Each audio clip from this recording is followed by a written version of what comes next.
రోజు సొంత నియోజకవర్గం చిత్తూరు జిల్లా కుప్పం పర్యటనలో ఉన్న సీఎం చంద్రబాబు కృష్ణమ్మకు జలహారతి ఇచ్చారు. అనంతరం ఇక్కడ ఏర్పాటు చేసిన బహిరంగ సభలో సీఎం చంద్రబాబు మాట్లాడారు.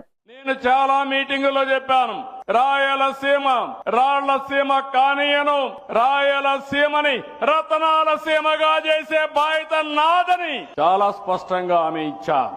నేను అవన్నీ హామీ ఇస్తే నేను చాలా ప్రయత్నాలు కూడా చేశాను. మీరు ఆ విషయం కూడా గుర్తుపెట్టుకోవాల్సిన అవసరం ఉంది.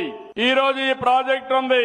తెలుగుదేశం పార్టీ 14-19లో 12,500 కోట్ల రూపాయలు రాయలసీమ ప్రాజెక్టు కోసం ఖర్చు పెట్టాం.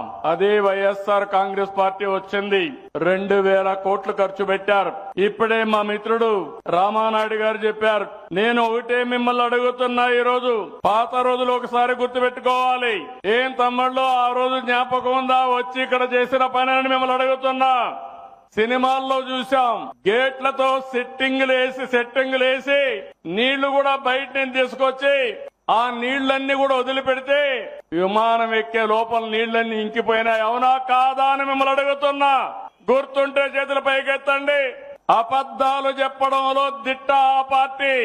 అసాధ్యమైన పనుల్ని సాధ్యం చేయడం ఎన్డీఏ. అవునా కాదా అని అడుగుతున్నా. ఈ రోజు నీళ్లు వచ్చాయి, జీర్ణించుకోలేకపోతున్నారు కొంతమంది. నేను ఇక్కడి నుంచి పోతానే ఇవి కూడా నీళ్లు ఆగిపోతాయని ప్రచారం మొదలు పెట్టారు. ఒకటే హెచ్చరిస్తున్నా, అది మీ యూఎస్పీ, నా యూఎస్పీ అది కాదు. ప్రతి చెరువుకు నీళ్లిచ్చే బాధ్యత నాది. నిన్ననే చెప్పాను, పలమనేరు కుప్పం ఈ 2 నియోజకవర్గాల్లో దగ్గర 110 చెరువులకు నీళ్లిచ్చే అవకాశం ఉంది. నేను ఇచ్చిన ఆదేశాలు, కుప్పంలో 520 చెరువులున్నాయి, గొలుసు కట్టు చెరువులున్నాయి. పాలారులో చెక్ డ్యాముల ద్వారా నీళ్లిచ్చే అవకాశం ఉంది. కొన్ని దూరంగా ఉంటే చిన్న పైపులు వేసుకోగలిగితే అవి కూడా చెరువులకు నీళ్లిచ్చే పరిస్థితి వస్తుంది. నేను చాలా సార్లు చెప్పాను, నీటి విలువ తెలిసిన పార్టీ తెలుగుదేశం పార్టీ, నీటి విలువ తెలిసిన పార్టీ ఎన్డీఏ. నీటి విలువ, రైతుల సమస్యలు తెలియని పార్టీలు మిగిలిన పార్టీలు అని చెప్పి కూడా నేను మీకు తెలియజేస్తున్నా. అసెంబ్లీ అంటే హేళన, తిట్లు, నవ్వులాట్లు ఇలాంటికే పరిమితం చేశారు. ఈ రోజు మనందరి ఆలోచన ఒకటి, చిత్తశుద్ధి ఉంటే ఏదైనా సాధ్యం. నీళ్లనేది జీవితం. ఒక్కసారి నీళ్లు వస్తే అక్కడ పరిస్థితులన్నీ మారిపోతాయి.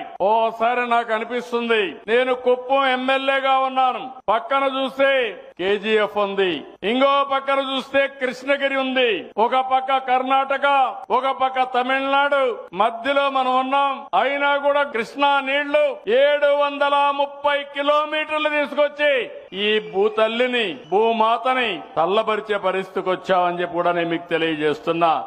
వైఎస్ఆర్ కాంగ్రెస్ పార్టీ అలవాటు రాయలసీమని ఎప్పుడూ రక్తపాతం చేసే ఆలోచన. మనం రాయలసీమని నీళ్లు తీసుకొచ్చి ఒక రతనాల సీమగా చేసే ఆలోచనతో మనం ముందుకు పోతున్నాం. ఈ ప్రాజెక్టు గురించి బ్రాడ్ గా మీకు అందరికి కూడా ఒక ఆలోచన ఉండాలి. హంద్రీ నీవా ఫేజ్ 1 గాని ఫేజ్ 2 గాని 2 కలిపి 6 లక్షల ఎకరాలకు సాగునీరు వస్తుంది. 33 లక్షల మందికి తాగునీరు వస్తుంది. పరిశ్రమలకు నీళ్లు వస్తాయి. ఈ రోజు ఫేజ్ 1 కింద 2 లక్షల ఎకరాలకు, ఫేజ్ 2 కింద 4 లక్షల ఎకరాలకు నీరు అందుతుంది.